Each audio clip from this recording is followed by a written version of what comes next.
Beside me tonight, I have from the Great Midwest RDV. Tonight's film on our Action Channel sequence here that we're going through, we're starting off on the Dirty Harry movie. So we're starting off with that 91 American iconic classic from Clint Eastwood, Dirty Harry. It's a movie that would be considered not PC at all by today's standards. Um, I haven't seen it in a long time, RDB, and I gotta say, my first impressions are I forgot just how great a film this was. And as a kid Hmm. watching it, it's kind of interesting because of the intensity and certain things about that in terms of a film just by itself, not a script. I think are interesting. We're going to get into that. But now watching as an adult with many years under my belt, I'm able to look back on it and go, wow, at the time, this is really cutting edge putting something like this on the screen 50 years ago.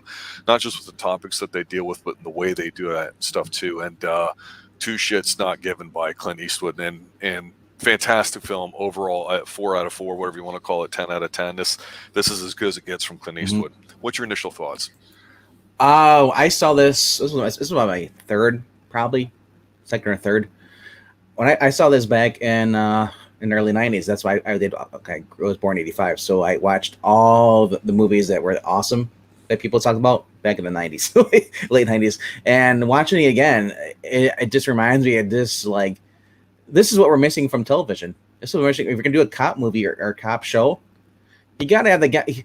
They all try to imitate Harry, or Clint Eastwood in this, but they miss the message. The guy, he does things out of the books because he has a moral code, and he doesn't. The law, like the guy said, like, well, you tortured him. He's like, well, the law sucks if you're letting a guy who's killed 4 people go. You know, what Yeah, good is the law? If you're just gonna let him go because of technicality. You and it's know, hard not to discuss the film without trying to necessarily choose a side or defend or persecute a side here hmm because like I say, but with all the content that's in here, from some of the language that they use, from a lot of the politics involved, like I say, it'd be very divisive by today's standards and really over the top. yep.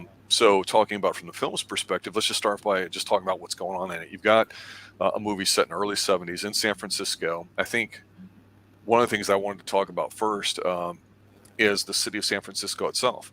We can say that it's on the left coast. California has very liberal values today, and that's where progressivism is really born and bred, going back to the 50s and 60s. And you see that starting to show up in films with the hippie movement, peace, love, and all that stuff. I'm not hmm saying it's right or it's wrong or how accurate it is. That's not what this stream is about. But people forget that California was solidly conservative for a very long time. And when we had a lot of people coming back from wars in the 50s and 60s and whatnot, you start seeing in film things that would happen to them, whether it's PTSD, whether it's other issues. And so that wasn't really that apparent for the most part in film, generally speaking. And that's why this film, if you watch it, you go, oh, it's just some whacked out sniper who's going around, shooting people and trying to blackmail and stuff. And hmm you go, well, that's not exactly original. Well, I mean, you have to go back to the Manchurian Candidate in there, where you had some sort of almost conspiratorial elements to it before you'd really start seeing some of this paranoid stuff on film. And then here, it's really about Dirty Harry and how he is as a person and his code and all that too. But um, I think it's a great opening scene. You see a woman on a rooftop pool and on this beautiful building, and you see from the sniper's point of view, he's checking her out. Of course, he ends up shooting her, and that begins the investigation. So within 10 minutes, you have this wonderful opening Nope. scene, complete with some great music and some wonderful aerial shots, which weren't all that popular, I think, at this point. Um, and you automatically are sucked in. You want to, okay, we know what happened. We saw it. We see Callahan, played by Clint Eastwood, in here as the person going to investigate it. But before he really even gets legs into it, he's called into his office. So let's just stop right there and just talk about the setup and what draws you into the film. Well, he said what drew me into this because, well, not only it's what you basically the guy looks crazy as it is. He's in there the scenes, he's on the rooftop on the he's looking down, and at first, like, if you didn't know this is San Francisco, you almost think it's Vegas, or somewhere around there where they have, because pools on pools on top of buildings. It's not really what we have up here where I'm in the Midwest, so you don't really have that up here. That's more of a southern thing. Um, probably, yeah, we go from Vegas to San Francisco, but I noticed that right away. The 70s, just the whole setting up. What drew me on though is actually after this, after the whole precinct, they find the bullet. He finds the bullet, the casing with his pen, lifts it up, puts it in his little bag. Mm-hmm. Then walks in, and then you see him going into his office. That's kind of what drew me in, like the way he acts around other officers. And then of course, whenever you get the guy who's a guy who likes preferring working by himself because he knows what he's doing, Clint almost comes off like a jerk. His character Harry, he's like, and he doesn't want to work with anybody. He's a know-it-all. Until you actually start watching the movie, they realize he isn't a know-it-all. He actually does, he knows how to work stuff, and doesn't like working with amateurs. He's confident. He doesn't want to get himself killed, and he says that. Yeah, he says that. He jokes around with the people in there, and yes, there is some racial slurs and profanity thrown around here, which was common. Yeah, it was office talk, which was common back then. I'm probably not much to today because you lose your job over it. But back then, I think the people were more lax. As long as you did your job, the cops didn't care. They had your back. You had their back. Yeah. There wasn't this PC stuff. Even calls the guy. It's like, "Hey, what's up, fatso?" It's like, and the guy, kind of like, "Oh, gee, Harry, you're such a nice guy." They get what you give. Yeah. Yeah. So I kind of like that. And Harry's assigned a partner. And he's a new guy, a Hispanic gentleman. Yes. So they kind of razz him. The whole thing is like the guy's like, well, what's he's a new blood. So he's asking, well, what's the 401 on this guy? He's like, well, Harry doesn't like anything. He hates everything, no matter what nationality you are. He hates you all. And they kind of just lead this guy on. They're breaking him in. Breaking him in. I said like this. I just love the way everybody interacts, the scenery in this. I like the fact there's no freaking smartphones. Oh, let me look to see, how they look for people because they know they have this guy sends out because Harry found a letter on top, and he says unless you give me $10,000, I'm gonna keep killing people, and what they do is they just said they took the mayor calls him in the office. He wants to know what are you guys gonna do about this? And he's like, well, as Harry tries first it comes in, he's like, what are you doing about this? Well, the past 3 hours, I've been sitting on my ass waiting in your office for you to talk to you guys. I love how he kind of gives them lip to the mayor because, he's like, you can tell he does not like the politics, and all the crap. He just wants to go and do his job, as every cop should want to do their job. As long as they're doing their job and not, I guess, being corrupt, I'm okay with that. But more importantly, the way they're looking for this guy, they figure he's a rooftop and he's a sniper. So during the day, they have helicopters flying over. At night, they have patrolmen. There's basically everywhere, high visible. So this guy, and I just throughout this, but before they even get to the guy, the villain, they throw in more. It's like a warm up to learn more about Harry. And I love this. The sniper thing is just in the background, and you're right. These scenes set up who the character is and how he's interacting with his world. And one of the things I'd have to say about this movie is a lot of people look at it and go, it glorifies violence, it glorifies cops being corrupt or whatever. And it's not that. Some even go so far as to call it fascist. And I would say it illustrates different levels politically of what's going on. And like the scene that you just mentioned, of the guys, Chico is his partner that he's being forced to. First of all, Harry wants somebody that's experienced, and then we'll give it to him, even though he has somebody in mind. He's called dirty because they put him on all the jobs. Why? Because he's competent. So the incompetent cops are boobs and don't do anything. I mean, this is real world office politics. It's not just police officers. And so he's on screen representing the type of person that we all see and may in our own lives professionally have experienced certain types of situations. Certainly not maybe at this level. Maybe some people have. But the thing that's that you pointed out too is the way to build a character is how other people respond to him, not everybody telling you everything or getting the position thing. And the whole scene where he goes into the mayor's office, where he's like, "Yeah, but on my ass for 3/4 right now." It's not that the title automatically conveys a certain amount of respect. It's interactive how you treat people. And so you have John Vernon, by the way, is the actor that plays the mayor in here, and he's fantastic. He plays very stiff. He's plays it very heavy.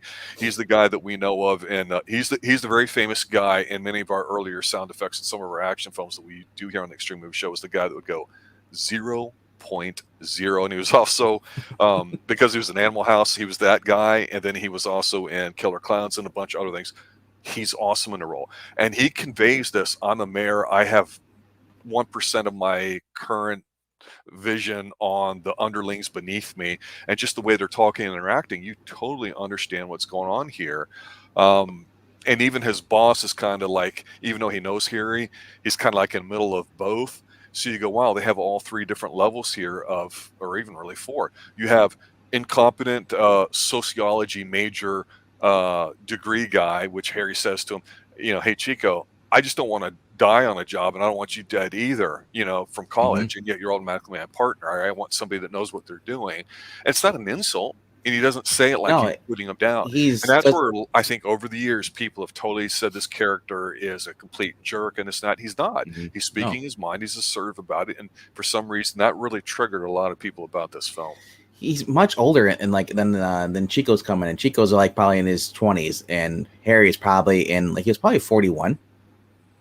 And Chico doesn't. I want to ask you, see your opinion about Chico. When we first meet him, he does not seem like an incompetent boob or one of those guys that's like, I got my degree in sociology, therefore I'm just going to be on the fast track here for 6 months. Like, no, he was interns these days. He seems earnest in him wanting to be a contributing partner. Yes, he doesn't come off, and a lot of times we get like today we get the social justice warrior guy who basically doesn't know what he's doing, but thinks he knows what he's doing, and knows telling the guy with experience how to do his job. He doesn't do that crap here. Chico knows his place. Yeah. Not that can come out bad out of context, but no. He knows. I know his role in the partnership. He's the supplicant. He's not. Yes. He's not the lead. Therefore, he understands that he's supposed to take orders, and he's willing to do that. Yeah, he's a trainee.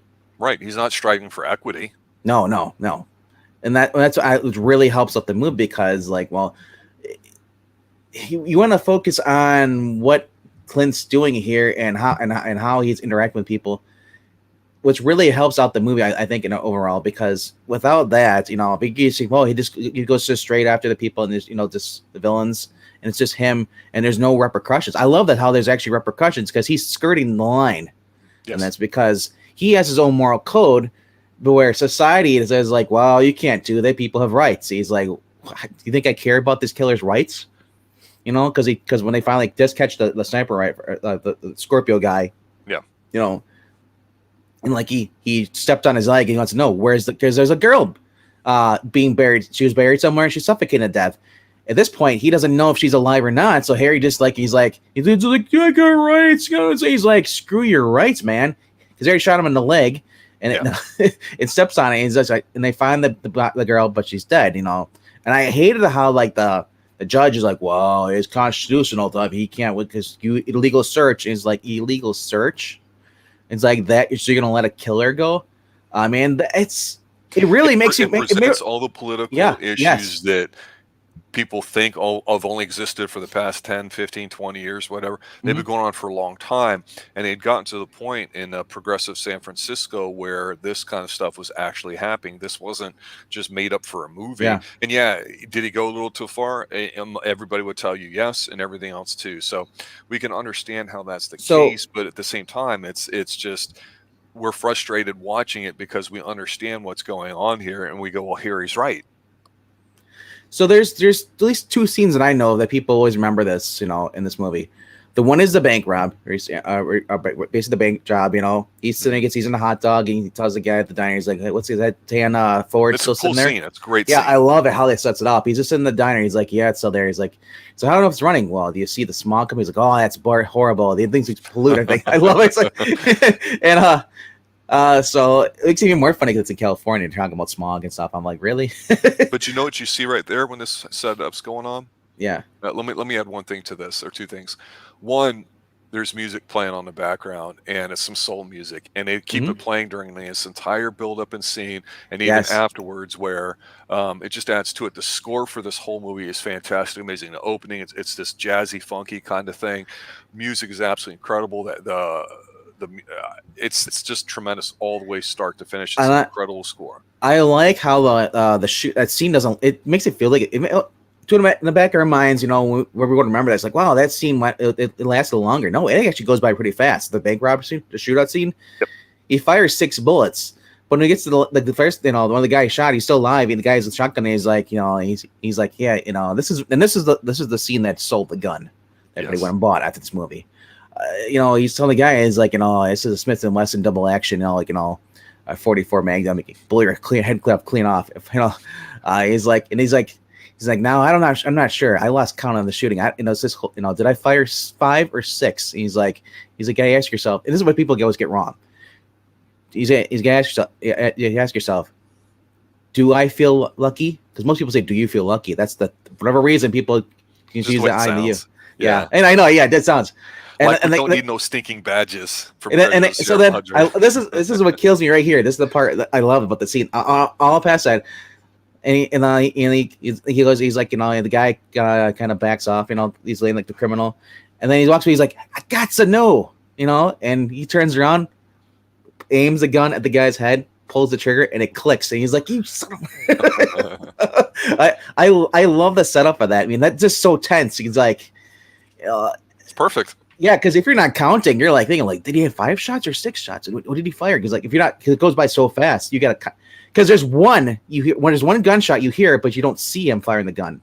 Yes. So most people miss that, and that's when But man, this whole scene is just and I love how they just.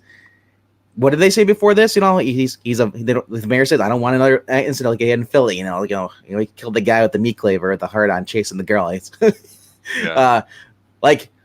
After this, you see it's like, man, it's a war zone. There's a car upside down. There's a fire hydrant spraying. This is known for extremely out of control crime in your major cities: New York, Chicago, of course, San Francisco. A lot of places around there to go back to it, and you see them driving around the seedy side of town. That's how a lot of downtowns were. Yeah. The one thing I noticed though, this scene though, is like. I never really, because back then I don't really watch a lot of movies. I don't watch the cops shows in the 70s, but the blood is red. It's painted red, bright neon red. So I thought he had ketchup on his pants. Like, no, he actually got grazed on his leg. So that's blood, Yeah. So I always forget about that. So I was like, oh, that's right. They couldn't show like it is today, where you get shot, it's like dark blood. This actually looks like blood. Now, back then, it was like, oh, you just got shot by a paintball. So I mean, that's something, if you really pay attention, you'll notice it. Otherwise, if you're not familiar watching these movies, it's something new. Yeah. So I always forget that.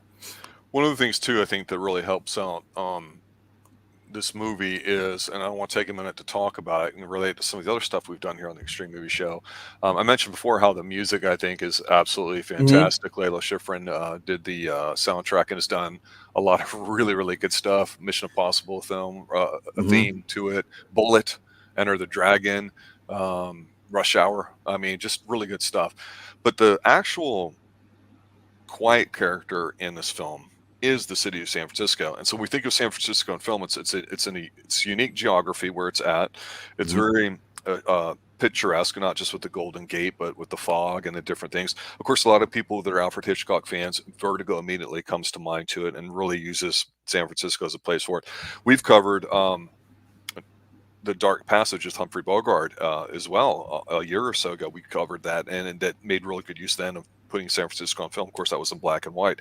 So it's neat to me how you have a movie like this, or say The Bullet with Steve McQueen, The Conversation, another great movie a few years after this. San Francisco seemed to be a very funky, soulful place to be back in the 60s and 70s. I personally knew somebody who spent a lot of time in San Francisco in the 60s and 70s there at that time, and I used to hear stories about just how eclectic it was and wonderful with the people and things. Yeah, you're going to have crime in a big city, and of course San Francisco is not actually physically that big, but it just feels like it's got enough character on its own where it's not, the big two of Chicago and New York, or even big three if you count LA. So I really like how, like I say in the opening shot, where you're getting some of these flyovers in our James Bond movie reviews. We're getting ready to do on Her Majesty's Secret Service. A few films before that, we had talked about Goldfinger and the beautiful opening one take shot from the helicopter coming on the over in Miami Oh yeah. there on the Yep. Fontainebleau. How that's an incredible scene. There's a bunch of them here, and you're automatically sucked into this place, and it's just neat because every time they go somewhere like this big bank robbery scene, it's a setup. You see what's going on. You know something's going to happen. He has a Yep. real competent guy that he has a good relationship with, giving him the hot dogs and not going, well, I don't know, Harry, or he's too busy to pay attention to him. It's called community and culture, and you had a lot more of that back then, where people knew you and did things. And the other scene I wanted to point out that reminds me of that is when they're driving around at night and they think they see the guy running down an alleyway. Harry, it's in an alleyway, but it's going up high on an edge, and he's standing on top of a garbage can looking inside, and he realizes it's not the person and all that, but the people in that neighborhood were walking around, knocked him off, and started beating the crap out of him. He's like, I am the police, and it's just street justice. You watch out for your own in your own neighborhood. You had specific lines you were very careful of crossing or disrespecting. His partner shows up and fires a warning shot in the air, which of course you could never do in real life. And he says, stops right there, and then he's like, no, let him go. And he's like, why? They're assaulted a police officer. He says, let him go, and they all leave, because you know what? That's the right thing to do. That's what this movie is really about. What is the right thing to do? Let's put Harry in some of these challenging situations where we want to do the right thing, which may or may not be the legal thing, and let's use real life to get in the way and make it difficult for him to do that. That's called being adult, that despite wanting to do the right thing, you have to take other things into account. And I think that's one of the brilliant things about this movie that it just seemed to capture. And everyone's like, oh, this is horrible, it's disgusting, and it glorifies violence. He's just somebody you shouldn't emulate. He's an anti-hero. And I know we've covered a few other Charles Bronson films and all. That's certainly not enough. I wanted to know what your take was on him as just a character and what it did for movies after this. I'd say he's probably the most inspiration, and it comes down to it's no secret that I like guns, but I mean, and they're not toys, but they are fun to shoot. I think what really sold us more was the gun, along with the movie itself. But the gun, it's he even uses the rifle, the 458 Magnum rifle in here too, which later he uses to kill Scorpio towards the end. This is a movie that's always going to be remembered because, well, either you're pro-gun or you're anti-gun, because it triggers a lot of people. Sorry for the pun, but no, that's horrible. No, I know it's horrible, but no, and I agree. Was that on your bullet points? Yeah. Point blank, yes. Silence. I want to comment on also piggyback on comment on what Pete says. He says this is possibly Eastwood's best performance ? I think it is. I mean, I love his westerns, but Dirty Harry is probably his most significant character that I think more people probably know about than his westerns. As much as I love westerns, I'm just so glad that they actually finally got him, because he actually turned this down. Clint Eastwood did it, but before they even asked him, they asked John Wayne, Frank Sinatra, and a few others, and they all backed out of the project. I'm just so glad, because originally that they were writing it was not going to have Clint Eastwood. So Clint Eastwood actually finally got out for the role, and after they did the script and they wrote it again. I'm so glad it wasn't Frank Sinatra running around with a gun. Now that would have been horrible, and I think the movie would have bombed. I'm telling you though, his there's demeanor, Frank Sinatra though in The Manchurian Candidate, where it kind of works. But it's Clint Eastwood has that look though. He's tall. His presence, absolutely. He just his squinty eye thing, as everybody says, no, it works. This is a guy would beat the crap out of his bare hands. Without even seeing these movies, just looking at he's in shape. He just got that smoldering look, He's like, if you look at him, you're like, oh crap, this guy probably has a gun, or doesn't even need one. Yeah, I don't think this movie glorifies his violence as it does. It sets a tone. If you're a rapist, and a lot of people, now, I'm not gonna say I'm for this, or vigilantes of, but sometimes the system, we'll agree that sometimes the system doesn't work in our favor. Sometimes the system corrupts innocent people. Sometimes the system lets murderers go. There's a revolving door. It's a joke. We've seen it before. This brings to the question: should cops, shoot to kill, or if the guy, or shoot to wing? I personally think they shouldn't shoot to kill. But if it's a situation where the guy's shooting at you, you should be able to defend yourself, and in Clint does this in his own. This movie really makes you question your morals as far as this, because you're either with Harry or you're kind of against Harry, because like they give you both sides, Yeah. like they tell me like you're too aggressive, or it's and it's like I said. So when people say glorifies violence, that's personal, because I don't think everybody really sees this movie as glorifying violence. Yes, the gun is scary. Ooh, it's supposed to be. You're supposed to respect it. Yeah, yeah. Well, it's every single gun, even a camp gun. Any gun you use is dangerous. It's a tool. It's not a toy. And just because somebody likes guns, they think, oh, you're a bad person. And I say that to that. It's like, well, people who like knives, people who like carrying baseball bats. What's the difference, Well, you there was a time, 100 years ago, you could bring guns to school, especially if it was hunting season and stuff. And it was never an issue.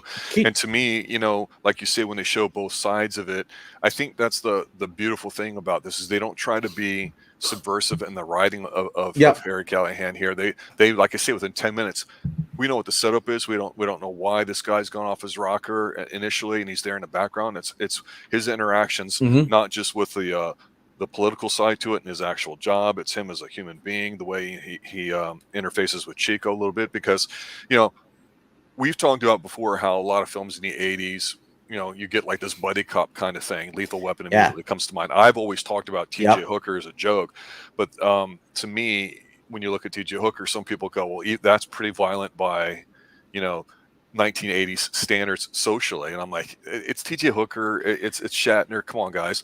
But you started to see from here on movies getting a bit more violent, and this is 70, 71.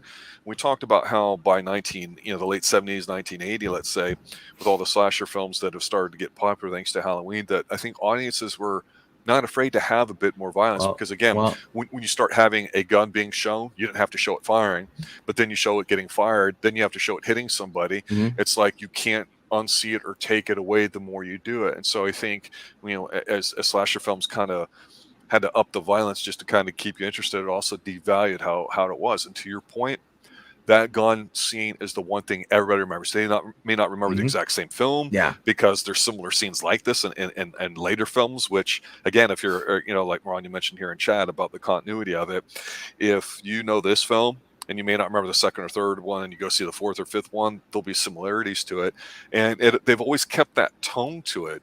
And I just think it's a great looking film. It's a great sounding film. It's a character film. And I think that's what we want out of a film. We want something that looks good, but maybe it doesn't even have to tell a story, but string together a few scenes, do it somewhat whatever. And maybe you could present something like this without answering which side's better. I want to bring up because the add more into the glorifying violence. Some people say that because a year later there was two guys in Australia. Ironically, one guy's last name was Eastwood. Went to a school, and kidnapped a teacher and stuff like that. There's been a lot of copycats of the Scorpio person over the years. There's even one in the 80s, I think somebody tried to. Oh, there's the whole satanic panic thing. Yeah. So, just getting stupid by the but 80s. this actually, the Scorpio actually was based off an actual serial killer, though. I believe they actually had one. He was actually based off a real person, loosely based, not completely based, but the guy who was going around at that time.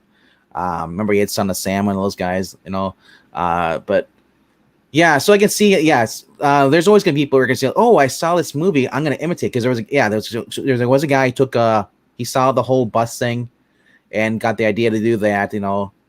Get stopped and just trying to bury people alive. And that's the thing with Hollywood. If that's the case, then you should shut down every Hollywood movie, because there's going to be people who get ideas from everything. That's Unfortunately, that's the thing. We live with people who are not always on their medicine or shouldn't be on medicine. Well, Yeah. and again, this But film's over 50 years yeah, old. yeah, I The know, I fact know, that this is on know. screen and Yeah, it's one of the most popular films of that decade and of but that year, but it's always made it onto our top so 10s. when people bring up this, the people think of this movie because this is the movie that spawned. It set the standard for what a cop movie should be. A Mhm. thriller action. Death Wish was 3 years later, Yes. 1974. That was not even a cop. That was a guy architect who his family, was his wife was killed and his daughter was raped and left in comatose. He got And he was a revenge. liberal, did not own a gun, Yes, did not yes, he like wasn't. He guns. was not a And it's conservative. Charles Bronson. Charles Bronson. He's Yes, going against type like that, yeah. Oh my God. So it's yeah. So I just hate how people are like, oh, this glorifies. I'm like, did you not see any of the other movies coming up after this? They always pinpoint this movie first. Then they like, oh, it's right. There was a Death Wish movie. That's like my point is this movie is a good movie. All the way through. It shows you how a good and evil and there's the balance of that, as far as you put Harry, he's good, but he's tempted to go evil. He's always hugging that line because he deals with criminals every day. And I'm sure that's not the first time somebody got screwed up because some technicality, and this makes you think. It's like people think that all cops are corrupt. You can imagine if you're a cop that actually is, a good cop, and then your job is homicide. You just come across 10-year-old kids have been murdered. Like in this movie, the guy killed a 10-year-old. And it's just Nobody was safe. yeah. Most people are like, oh, the guy's going. They don't, because most movies don't talk about how people are like, the killer kills kids. It's never in the movie. Well, if you This think brought about it it up. too, who's the first person that he assassinates? It's a The young rich, white woman, they're, and then yeah, he's targeting a same-sex colored couple before the helicopter shows above. So it's not like he's got one pattern. And any other thing too in these films is you had Psycho out there where you had a guy that was mentally disturbed, but used a even knife. up to the 70s and 80s with profiling and everything, that was still somewhat relatively new when it comes to the FBI, let alone regular agencies, that not having computers and computing power, when they have the scene and they tell the mayor what they're doing, hey, we're cross-referencing all the people that might be involved, playing our hunches. That's just good old-fashioned legwork that, now that may be done differently, but you learn how to do that by being with a good partner. And again, like I've said here, it's interesting because I think one last comment I'll make about this film as we round up to the close here is this. I think this film really portrays a lot of people that were old school police officers that knew right from wrong, morally, legally, ethically, whatever you want to call it. And it may have been a little easier to skirt the law or do what's right or turn your eye to something or whatever. It represented a lot more of what I think culture was like, especially if you grew up in any decent sized city. You had certain areas of town. Everything's not mixed in evenly, despite what people may claim to be today. And so I think you're seeing a passing of the guard of really old standards that everybody kind of knew and worked with, because whether you liked them or not, you knew what they were. And so when something happened, you had the ability to judge. It's like having less rules is usually better than more, because then it gets too complicated. But then this movie is also showing you, of course, not just politically, but ethically, in San Francisco, of all places, like I say, a progressive city, you're seeing the new breed of cop, the new breed of politician. You're seeing on-screen stuff that you may have heard about or thought about or suspected, or if you're a Mark Twain fan, read about for 100 plus years. But the reality of it is you're going, holy crap, this movie just kind of solidifies everything that's there. It really doesn't magnify anything, except maybe, Harry and the gun, but really all the stuff that he runs into, that's real life. It's just an excellent film. Like I say, it gets better as I get older. In fact, there's just things in there I can appreciate now as an adult I couldn't as a kid. It's a fantastic film. Watch it again, because I'm sure everybody's listened to it right now, seen it. I saw this when I was 12. I've loved it ever since then, because it's just how clean cut it is as far as down the line, as far as good and evil. You see it in the guy who's with a sniper rifle. He loves his victims, and then he gets frustrated when he was on the rooftop. He's following a gay couple in San Francisco, and he's got a scope out. I'm like, and he loses the guy tree. He gets so angry, and he runs over. Mentally disturbed person is like, you're almost rooting for this person, the bad person, to basically get not put down, but like get stopped. To get put down. Yeah. Yes. That's how everybody thought of it back then. Is you don't deserve Yeah, if yeah. you do that, you know, if you kill and murder somebody, then it's that equal sort of treatment. Now, maybe people may think that's right or it's Hmm. wrong, but eye for an eye, whatever you want to call it, that was really big, especially. Well, and let's just take one little snapshot of the '70s too. You're coming off the gold standard. You're coming Yeah. out of Vietnam, the only time we really kind of lost, allegedly.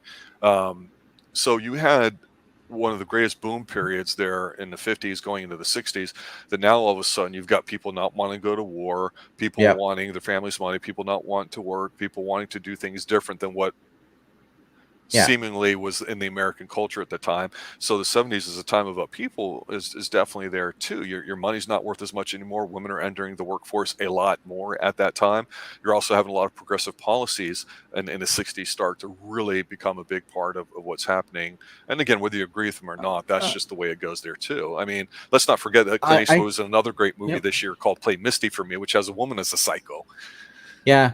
I want to point out though that as much as Calhoun gets a rap for like his because he's going after this stuff, the way he interacted with Chico's wife, because after Chico's going in, he's there at the hospital visiting him. He walks her out, and she says, "I want to apologize because I thought I could be supported from being a cop, but I just can't do it." He's like, and she's like, "How's your wife?" He's like, "Well, she hated it at first, and like, well, and it's like, well, she's like, "What about now? How's she doing now?" She's like, she's dead. She died. Drunk driver went over the old lanes, And he said, "It's good for you. It's you and Chico are good people. You don't need to be in this kind of life, It's like this is what I. You almost get that sense that Callahan doesn't he It's almost like paternal, isn't it? is he but the paternal, but you almost get the sense that maybe he wants to die on the job because he can't do it himself. He's skirting that edge because he misses his wife. You don't see him drinking. It's not like I think that's where Lethal Weapon. When I see after his wife's died, he's you see him. He's always putting the gun in his mouth. I think that's kind of where they kind of got the idea, kind of from this a little bit. I'm reaching here, but maybe that's what it was. Right. How's a cop deal with losing someone they love, and you have access to a gun, and then it's like it's almost another the Riggs is kind of like spawned off of Harry. He's not doesn't have that same confidence as Harry does, keeping it together. Where that's why Harry he basically his wife he's kind of I want to say like Batman, but he dedicated his life He to knows his protecting people. place, Yeah, his place in the world. yeah, that's what he wants to do for the rest of his life, And as he looks at this guy, he's like Chico's like you have a degree, if you get wounded, just like you're a good kid, but this isn't this life. You're not cut up for this life. Get out of here. And I just love the fact he's interacting with that wife. He didn't really need it though. She could have been like, "Oh, I hate you. Like you're just like one of those cops, just like No, she was actually pleasant to him, towards Harry. So I thought that was kind of really cool understanding.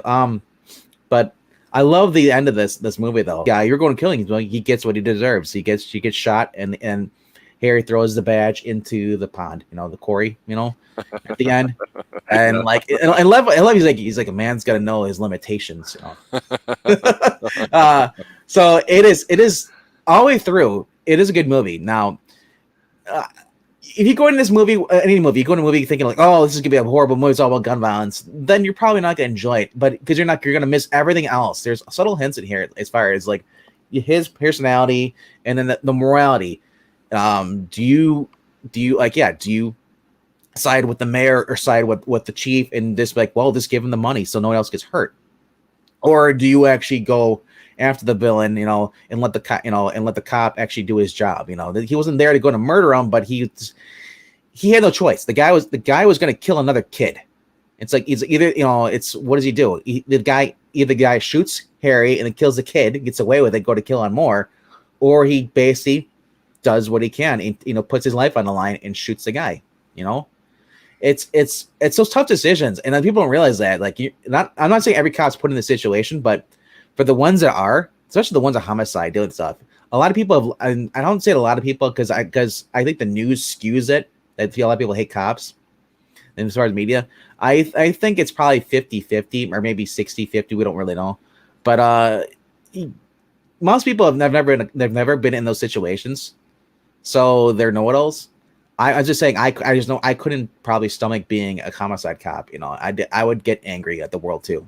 Especially when you see kids are being killed, It's like, you feel like you need to do something, but you can't do them because of the law. So I can understand why some people do not want to watch these movies because it enrages them, because you kind of feel powerless. All right. And yeah, I mean, like I said, the best thing you can do and I hate to get into politics, but I'm not saying the best thing you can do anything right now is just arm up, learn how to use a gun, and defend yourself. Because if that's your right as American, you have the right to defend yourself. And this movie proves that. There's a guy out there, sniper rifle. You might not see it now, but there are people out there who are going to try and harm you. Well, and that's one of the things too that, like I say, whether you love guns, hate them, or whatever, Yeah. it's about personal accountability and responsibility. And I Mhm. think when you say that you kind of either love or hate this character, I think that as Yeah. a kid, I always remembered some of the Dirty Harry stuff because I would watch Three's Company, and Jack Tripper's landlord, played by Don Knotts, I forget his name, used to, she'd be like, "Oh, you sound like Dirty Harry," and he would try to imitate Clint Eastwood. He's a dork. Love Don Knotts, of course. Ghost of Mr. Chicken's a great one. Yep. But then when I saw this afterwards, I went, "Oh, I see what they mean." And it's a shame that we have him, and we had Bronson, and then after that, it's like I don't really even know who to say in the '80s. And I grew up as a teenager in the '80s, right? And I mean, come on, Right. you're gonna have a movie like that out there now today? No, it's not about the violence. It's about the right, wrong, and it's manipulation at its finest in terms of it just hitting at you as a human being. Because, like you say, if you've ever been on the range, if you've ever fired a gun, um, They're scary. This it's 454. it's even a 22, a Yeah. plink, whatever like that. There is something incredible about just recognizing, and again, I know this being a gun guy, that Yeah. when you're on that range and the way you handle it and everything too, you don't get off on firing a gun. You're very serious about it and all that, and it's tough. And I know Ellington from I Love Comics had posted recently a video about Alec Baldwin, and I understand his line of thinking that Alex shouldn't be at fault because the gun was handed to him, and You're always. vis-a-vis, it's not his fault for the condition of the gun or whatever. And people like yourself and me and a lot of others that chimed in violently Yeah. disagreed. And Alec Baldwin himself, I think, don't know what's going to happen, but he's in full damage control mode now. And anybody that's handled a gun, first thing you say is you never Yeah. point at anybody, even if it's a prop gun. You're Yeah. always checking the My chamber. my All these basic things that people yeah. seem to forget don't exist. My comment about that is that it's disgusting how people are saying, "Oh, we should focus on Harry, or not Harry, sorry, but Alec, and how distraught he's gonna be over this." Yeah. What about the families, the people who died? The one died, her family. What? The guy shot her. Whether it was an accident or not, you can't blame somebody else when the gun's in your hand. Yeah. And the fact that he's a producer, and there was, the week before this came out, that the investigation that there was someone quit because they found in the other prop guns live ammunition. Yeah. So screw that. I'm sorry. If that is true, and the fact that he's a producer, he should be double checking these guns. And if a guy who's a big anti-gun, quit using them in your movies, bro. Or at least if you're an actor, I would assume you to know, hey, the check, see, make sure there's, take some gun safety courses. Everyone should. He's had plenty of gun training, and if he has, they all have. Then he is even more at fault. I don't care. It's a sad accident, but it's something this should never happen. Because why? Because people are careless. They'd rather cut corners and get money, get more for their bang. I want to know, and again, it's, we can talk about Dirty Harry and how over the top some people may take it, but in a case like Alec Baldwin, I just think, well, if it was you or me in a situation like this, and we were like C-level actors getting paid $100 a day or whatever, would we not immediately be arrested for something just to get charged? Well, and that's the thing. Get a blood test. I mean, all that kind of stuff. There's two things here. There's the civil part to it, which he's going to get sued, and they're probably going to have a settlement. Then there's the other part to it, and the civil and the criminal. And criminal wise, the very least, I mean, there's negligence, there's this and that, but to me, this is more than negligence. This is just manslaughter. It's manslaughter. That's what it is. At a minimum. Yeah. and we don't know everything else with it. But it'll be interesting to see what happens. I think the whole idea of guns back in the early 70s and the way society was kind of splintering up about certain Hmm. things too. And remember, California's still majority conservative at the time, and Yes. there's still a lot of conservatives there now. We really didn't start seeing, oh my gosh, all the stuff that we know in America, guns and personal responsibility, right from wrong, and all that would be challenged in a movie that's really just a thriller. It's basically a cop thriller. I wouldn't call it a buddy film because Well, they're not buddy, but the still. the other thing is that it's also been cases before too with other people be killed by blanks because there's been pieces of metal from the Yep. previous bullet, the Yep. blank that got launched in there and was fired as projectile. So, and Ingleton did bring up a point in here. Why are we still using live guns? Why We aren't we don't just use live guns. That's no? the point. I'm saying these are still guns. Why aren't we just using CG? Why are we using blanks? Why are we using anything, any ammunition whatsoever in a gun? And if you don't have a gun, use it without a trigger. You can digitally add it in if you want to. Well, they have the right, I guess, based off of certain things, to choose how they use it once allowed. I certainly don't know all that, but the point is Yeah. you're absolutely right. In this movie here, it's not about the sniper and what he's No. doing. It's about Harry, how he interacts. But of course, he's like, well, I got to write to a lawyer. The bad guy says, and now later on, it's, well, the system's wrong. The system failed him, and Yeah. all the optics are not on the right versus wrong. It's everybody else is to blame. It's the lack of accountability. And again, that's what makes this movie great. It can trigger you on so many different levels as far as either pro Harry, anti Harry, the society stuff. It's true. It's I know it's a visceral human level reaction to it. It's like charisma. Clint Eastwood has it. That helps. You can't fake being in a role like this. There's very few people today in films that kind of have that, in my opinion, and I think that's not a good thing. But you're absolutely right when you said earlier in this stream that this definitely influenced the way films were moving forward when it comes to this kind of and stuff. it's funny that this movie sold the handgun, as where you brought up Bullet, earlier in the chat, that sold the Challenger. Yeah. So I love how certain movies are actually like what they're famous for. Like, people after this movie came out, they were like, oh, they wanted the Smith and Wesson because they saw, well, some people maybe thought because it'd be kind of cool to shoot because it's a 44 Magnum. Yeah. They're powerful. They are scary to shoot, but it's a fun, but it's also scary at the same time because how powerful it is, and especially revolvers. Revolvers are dirty, so Yes. you gotta make sure you clean these things out. You will we saw him. He actually got the 458 Magnum rifle. His guy's like, "What do you need that for?" And it's like, like stopping elephant. He's like, I like to be thorough. It's like if I'm shooting something, I want it dead.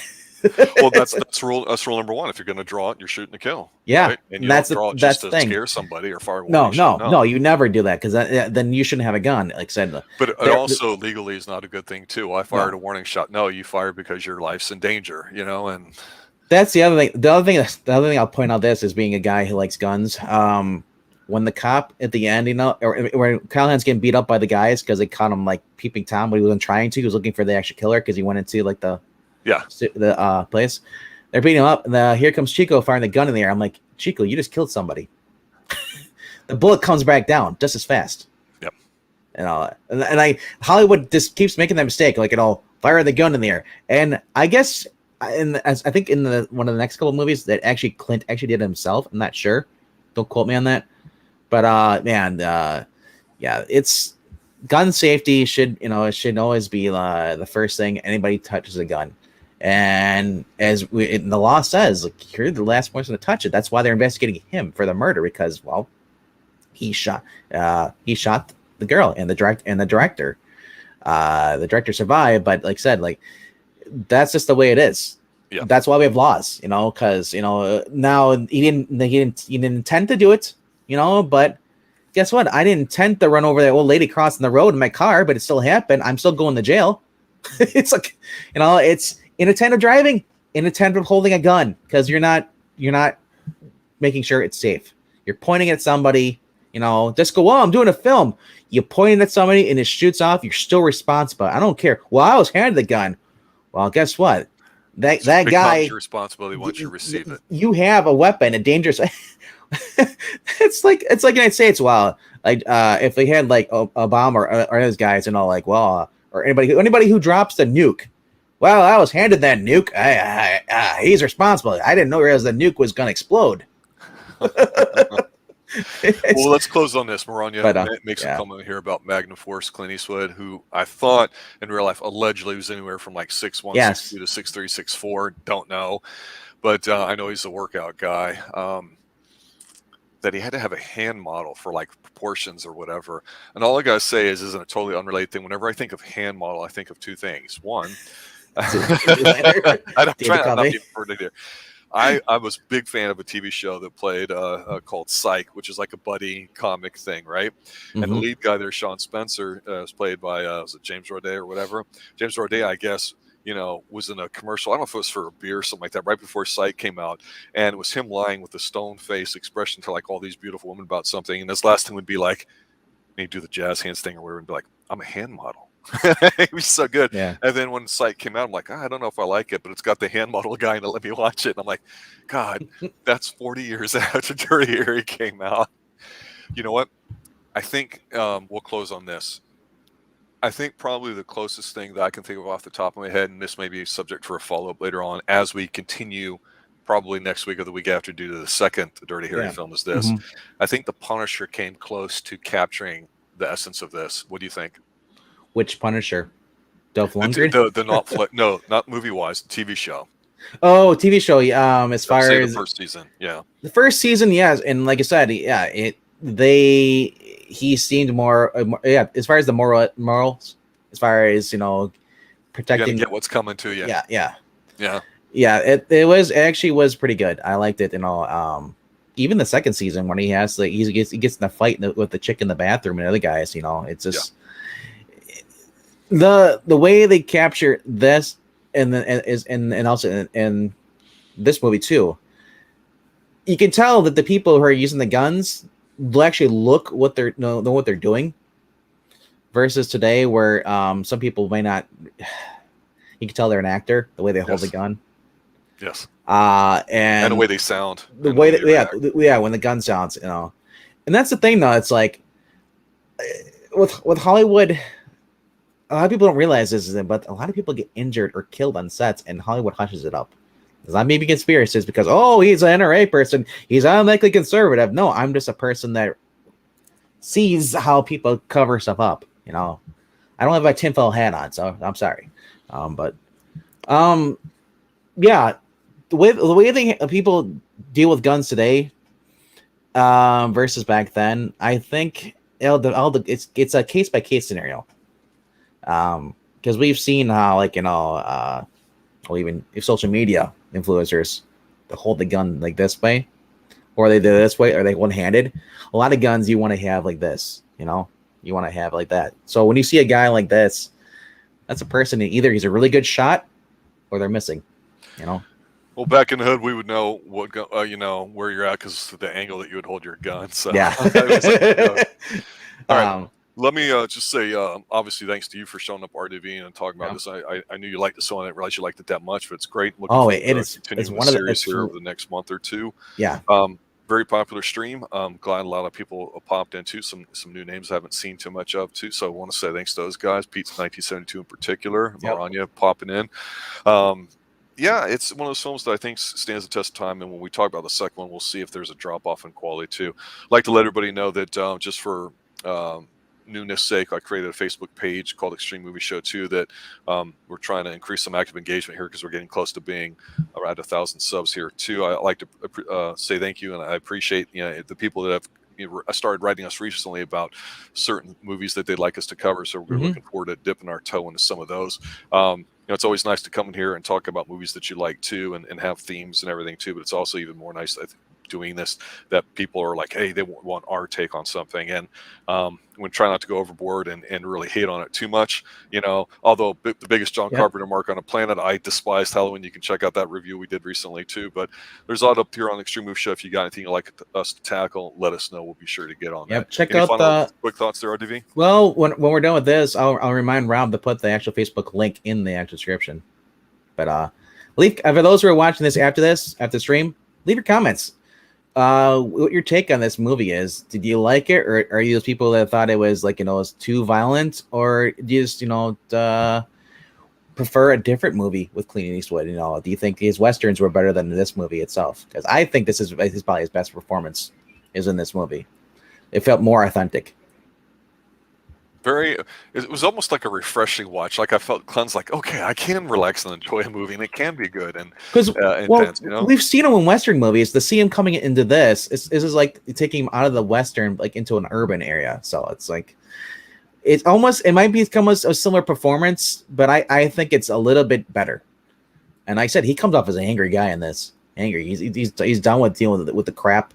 The way he talks to the mayor, the way he talks to the chief, it's like, he's like, either you want the job done, or you just want to just let criminals be free. And look at San Francisco; they're paying people not to commit crimes today.